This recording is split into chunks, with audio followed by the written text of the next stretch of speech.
Greetings, clanmates. Dapplebriar here. Welcome to the Jellybean Jar. I'm sure most of you remember the last Bramblestar video I released. Why Bramblestar is a terrible character.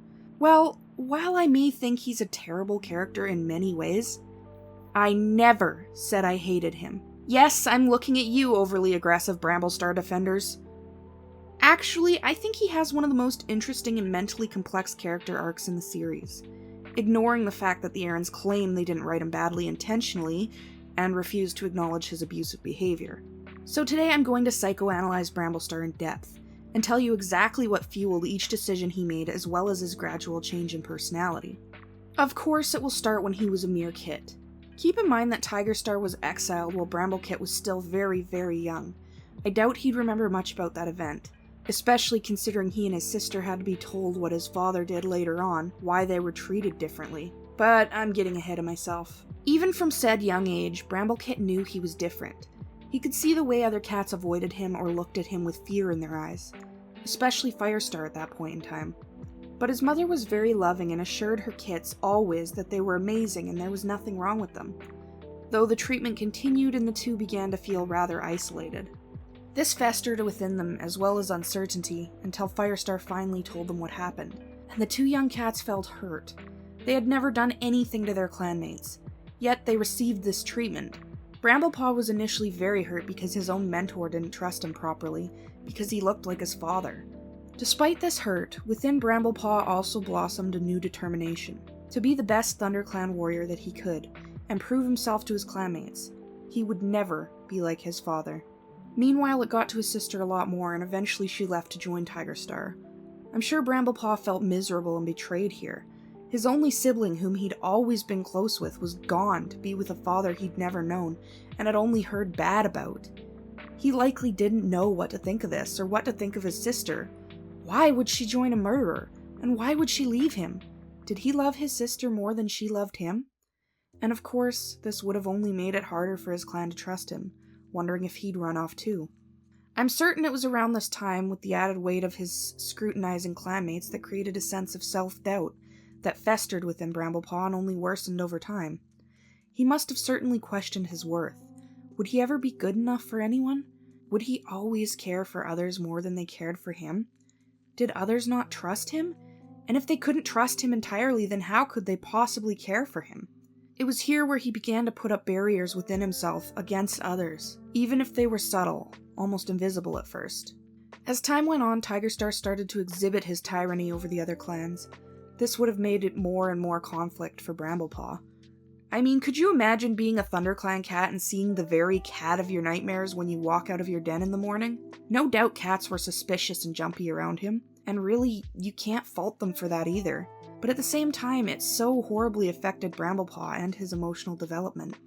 Even after his sister left, he didn't even seem to be overly close to his mother anymore, despite her constant support. I'm sure he was growing angry at what his father had done, and the huge impact it had on him and his life in turn. Angry at his sister for choosing a murderer over him and Goldenflower? Possibly even angry at Goldenflower for even mating with such a monster. He likely saw other normal families and wished his life could have been like that. Anyways, despite all this pain and self-doubt, he still tried so hard to prove himself to his clan. He was an eager apprentice, and learned quickly and trained hard. He even did his best to show Firestar that he could trust him. And I think a huge step in proving himself was when he stood up to Tigerstar during the confrontation between Tiger Clan, Blood Clan, and the other clans, and said he would never join him. And it was clear he meant it. He was shaking with rage. But I'm certain that didn't help with the self-doubt. It also would have been majorly traumatizing to see Tigerstar ripped from throat to tail, despite never being close to or even liking him. That would have been hugely impactful to both his and Tawny Paw's mental health. Regardless, he fought in the battle against Blood Clan. I'm sure he expected Tawny Paw to come home at that point. Their father was dead. She had nothing and nobody left in Shadow Clan. But where Bramblepaw remained on some level scrutinized, the fierce Tawny Paw had decided she was content to forge her new life in her new clan. She found far less judgment there than her birth clan, and she was confident she could make friends and a good life for herself. Her decision, however, only solidified this doubt within Bramblepaw. This doubt that he wasn't worthy of loving, that he wasn't good enough, that he could never have a close bond with a cat like that again. Because if his own sister wouldn't choose him, If his father had so little qualms in killing him, if his own clanmates could never properly trust or care for him, even his own mentor, then who would? And why wasn't he good enough? What was wrong with him? Anyways, he earned Firestar's trust completely here, even though he may not have known that at the time. The rest of his apprenticeship went by with little incident or event of note, and the beginning of his warriorship was as normal as any other cat's, having mostly gone by while Firestar was away to rebuild SkyClan.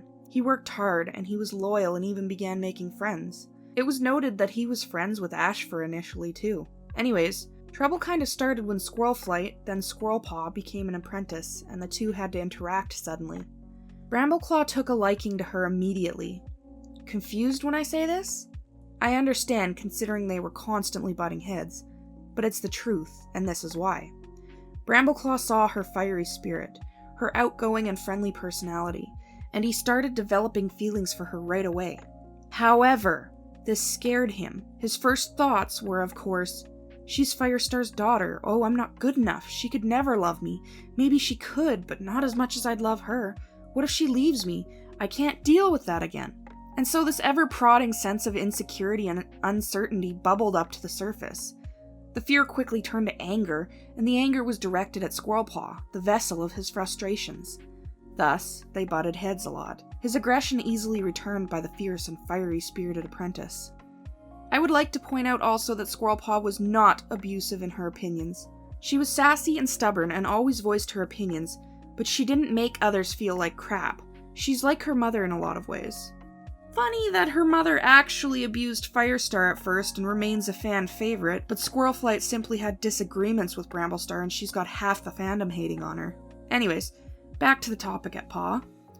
Brambleclaw unconsciously had to act like he was all that, so maybe Squirrelpaw would believe that too. Squirrelpaw never understood why he was always acting so horrible and superior with her. She was just mad because he appeared bossy and hateful of her. He always seemed tense and anxious and angry. And was. This is trauma, plain as day to me, if you actually read into the things that Brambleclaw did. The way he acted, the way he treated others, and thus whenever he calmed down he would realize how he had been treating her. Guilt would creep its way in and he'd either apologize or try to be friendly.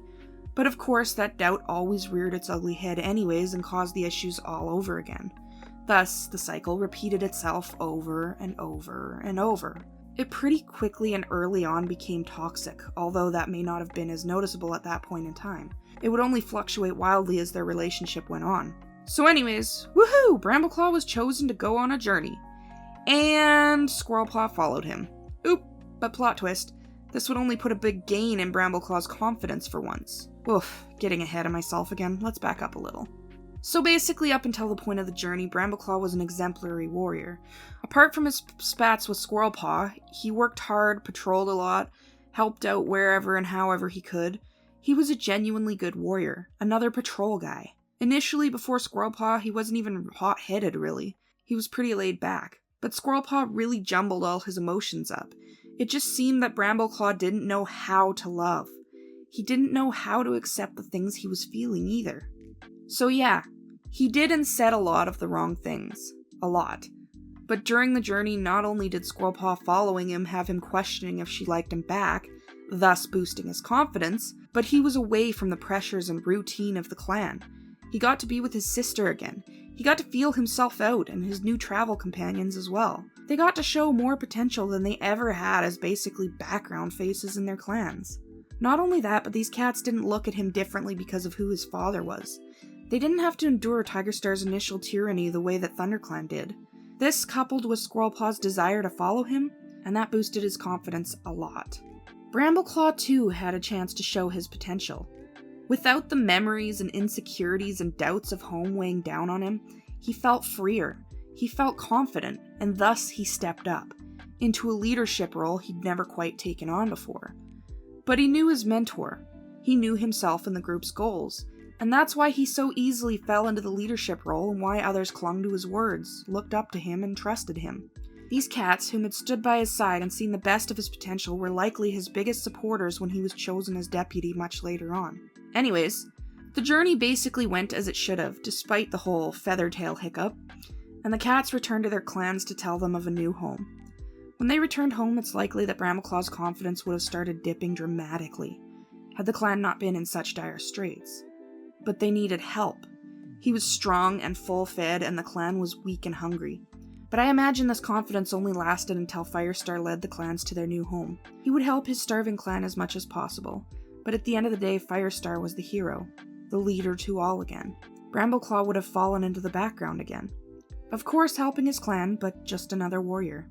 Squirrelpaw, too, would be spending more time with her sister and friends. I imagine this would have made Brambleclaw jealous and question his place with her. It definitely wouldn't have been like the journey, especially with her returning to her own den and not sleeping by his side again. Now, once the clans found their new home, Brambleclaw notably began to be given deputy duties. He was fine with this and helped Firestar however he could, but his relationship with Squirrelflight was rocky for a long time, especially when she started spending more time with Ashfur. He likely felt betrayed that his supposed friend was going after the cat he loved. He probably grew bitter and angry and resented both Ashfur and Squirrelflight for this. Thus, more fights happened. He likely felt really bad, to be honest. Constant guilt for being mad at her for something that was his own problem. This probably aided him a lot. It even likely manifested into ill temper with other cats. But still, he did all his duties well and on time. Greystripe's absence weighed heavily on the clan, and many cats suspected that the young tabby would be made the next deputy. Although the clan held no more suspicion or dislike of him because of all he'd done for the clan, he still would have these doubts and worries the cats were silently judging him. This fear of being like his father would have been a constant obstacle in his life. He would have felt as though he were destined for evil, and his own mistreatment of Squirrelflight and some others would only have solidified this fear. He knew he was in the wrong, but he couldn't admit it or stop these panicky feelings that would rise in him. When he was made deputy, I am certain he was happy and truly finally believed that Firestar accepted him and trusted him fully, and the determination not to be like his father would have only been stronger. He did his best for the clan regardless, and he was an excellent deputy for the most part. I'm also certain a lot of ambition stirred within him. He wanted to lead his clan and do right by it. He had goals, but his father had begun to visit him in his dreams before this. Initially, Brambleclaw wanted nothing to do with him, but Tigerstar would have promised that he was not like the cats said. He would have sworn he only wanted to make Brambleclaw and the clan stronger. The fact that this strange brother from RiverClan showed up to learn too would have been a shock. Now, Brambleclaw isn't stupid. I'm certain he still knew Tigerstar was a bad cat. But whether it was a skewed sense of family and desire to have these kin and get to know them, or the desire to actually better himself and protect and make his clan stronger, or both, he decided to train under Tigerstar. Obviously, this caused problems with Squirrelflight, especially his newfound friendship with his RiverClan half-brother, whom she clearly didn't trust. Brambleclaw knew it was wrong. He knew she was right, but his pride and fear of being some monster would have shoved this down and replaced it with only anger, hence more quarrels with Squirrelflight. I doubt he had any idea that Leafpool knew way more about him than she let on, but he was probably also constantly afraid and on edge that somebody would find out. And all that fear that he'd be like his father would return. So he covered up his fear with even more anger.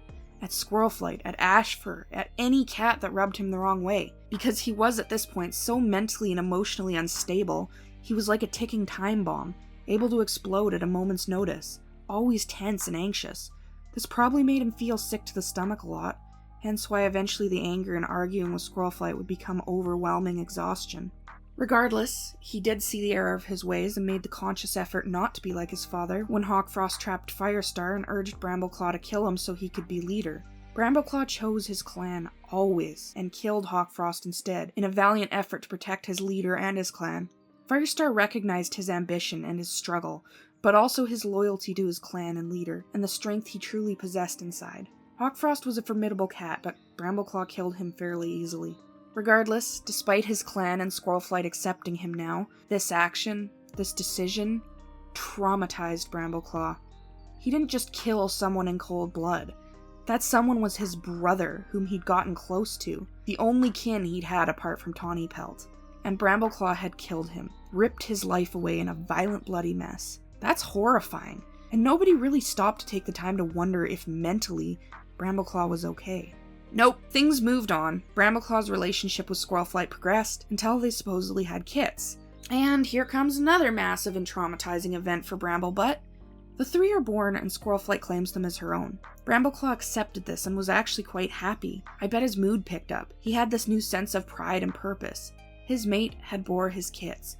She truly did love him, and now he had a family to prove it. This was probably the happiest and most mentally healthy time period of his life, and for this time he was good, loving, and doting, as a father and a mate. But of course, this would all come crashing down around him when Hollyleaf revealed the truth at that gathering. The shock and anger and pain. It was all so overwhelming that a cat like Brambleclaw couldn't even hold his composure among the entirety of a gathering. You could tell his entire world had come crumbling down around him. He never treated Squirrelflight or the three the same again. The majority of his time between then and the last hope was spent with Brambleclaw basically being extremely miserable and nasty to Squirrelflight. But think about it. All he ever wanted was love. All he feared was others wouldn't love him as much as he loved them. And his own mate, the one who he finally trusted and believed loved him, had lied to him. And not just about something crucial to her own life, but his as well. That's a really huge and serious secret to keep from him, so I can't blame him for his initial anger and grief. The extent he takes it, the punishment Squirrelflight received from him, even him using his power as deputy over her, was ridiculous. And there was definitely a point where it became toxic. It's as though he wanted her to feel isolated from the clan too. I definitely don't think after this point the two should have gotten back together at all. After the last hope, when Brambleclaw became Bramblestar and finally properly forgave Squirrelflight, it was only after the fear of potentially losing her during the war set in, which is a pretty poor excuse to stop treating someone like trash in my opinion anyways. But regardless, he made her his deputy, which is definitely a huge show of trust, and one I don't think he necessarily thought through. Again, as I mentioned in my last video, I found it very bizarre that when I first read The Last Hope, I would swear Bramblestar asked Squirrelflight to be his deputy and his mate again, and they didn't appear to be mates in the following book, most notably in Bramblestar's Storm. Almost the entirety of that book was spent with Bramblestar trying to decide if he should be with Squirrelflight or his newfound love interest, Jessie. It was clear he cared greatly for her. He treated her well, he listened to things she had to say, and the two clicked a lot better. She didn't know his past, about his father, nothing. Jessie was completely unbiased, and I think that was hugely appealing to Bramblestar. She only knew his current self, the best him he was trying to be. But it was Jessie herself who convinced him that he should choose Squirrelflight, which he went on to do. This actually kind of frustrated me. He had an actual healthy friendship with Jessie, and would have had a very healthy relationship with her. She would have made a good warrior, but she left simply because she felt she would come between Bramblestar and Squirrelflight. However, I will still stand by my belief that Bramblestar and Squirrelflight's relationship is toxic, always was, and will remain as such. After Bramblestar's storm, Bramblestar and Squirrelflight became mates again. From here, he tried to do his best to treat her good, but it wasn't always, because they had that challenging head-butting relationship. He was used to treating her like a pesky apprentice and not like a deputy whose voice and opinion should matter. Or as a mate, for that matter. Even when they had their own kits together, things just weren't the same. Bramblestar didn't treat his own kits the same as he'd initially treated the three. He wasn't as present of a father. I think he truly lost confidence in his ability as a father and a mate. He still held this apprehension because he'd had such a horrible experience in these fields in the past. Plus, he had a lot more responsibilities as leader now too, so he was often busy. Regardless, I'm not entirely sure where it turned again, but we get to Squirrelflight's hope. And this is such blatant examples of a toxic relationship. Bramblestar won't hear anything Squirrelflight has to say. He's constantly talking down to her, won't hear her out, won't even let her make any decisions as deputy without his consent. He even humiliated her and treated her poorly in front of the other clans. And perhaps a huge instance of his controlling and toxic behavior is that he denied her more kits, when that's all she wanted at the time. Not an unreasonable request. She did believe for so very long that she could never truly be a mother, and not only that, but she lost a few from her first litter. Still, she mostly wanted kits in my opinion because he made her feel inadequate, even as a deputy. She shouldn't have felt that she needed to have more kits to feel useful or important, but she did, and he completely shut her down for this. Wouldn't even entertain the idea or have a healthy conversation with her about it. That's a serious thing in a relationship and something that needs to be communicated about with valid reasons on both sides. But Bramblestar just shut it down. I know he's gone through a lot at this point, but he never even realized how much Squirrelflight loves him until she basically died. When he thought he was going to lose her, she chose to live for him too. She chose to wake up and be there, and he finally seemed to understand what he'd done and how he'd treated her. He felt so much regret and grief, and really didn't want to be awful like his father or even his brother. I feel like for the briefest time, he and Squirrelflight actually had a semi-healthy relationship, but it lasted very briefly before Bramblestar was booted from his own body. I think prior to Squirrelflight's hope, Bramblestar was continually bending beneath the pressure of leadership. He didn't trust himself. He didn't trust that he wouldn't be just like his tyrannical father. And so he led the way he thought Firestar would. He made every decision he thought Firestar would, until he simply couldn't take the pressure anymore. He got tense and angry and began lashing out at others, making rash decisions and not trusting or listening to anyone. Most notably Squirrelflight. Even their own kits recognized that he wasn't treating her well. And also during Squirrelflight's hope, Leafpool as well. He was very aggressive to her when she was trying to treat Sunrise. He was so afraid of starting conflict with the other clans. He knew Firestar always kept peace, so logically he thinks he has to do something that may not be the right decision to maintain that peace. I know for a fact Firestar would not have attacked or wanted to drive out the sisters. He would have listened to Squirrelflight and to the peaceful solution of waiting to claim the land until after the sisters left. But not Bramblestar. By this point his head is so muddled with stresses and everything he must do. Firestar truly did not know or see the mental trials that Bramblestar was undergoing, even from a young age. I don't think Bramblestar was the right cat for leadership. He had the potential to be, had he not had so much trauma, or knew how to deal with it in a healthy manner. But he didn't, plain and simple. And this is why I feel like Bramblestar is one of the most well-written and complex characters in the series. He has serious, genuine issues. He has a complex and traumatic backstory, and he lost himself to the pressure in a similar manner to Bluestar, although his descent was a lot more gradual and subtle, and it was more about self-confidence than faith. That's why, despite believing he's not a good fit for leader, not a good father, and an absolutely toxic mate, he has one of my favorite character arcs, and I by no means hate him as a character. I sincerely hope he took the time out of his body to reflect on himself and his own actions. Anyways, I'd love to hear your thoughts in the comments below. This has been DappleBriar, saying farewell for now, clanmates, and may StarClan light your paths.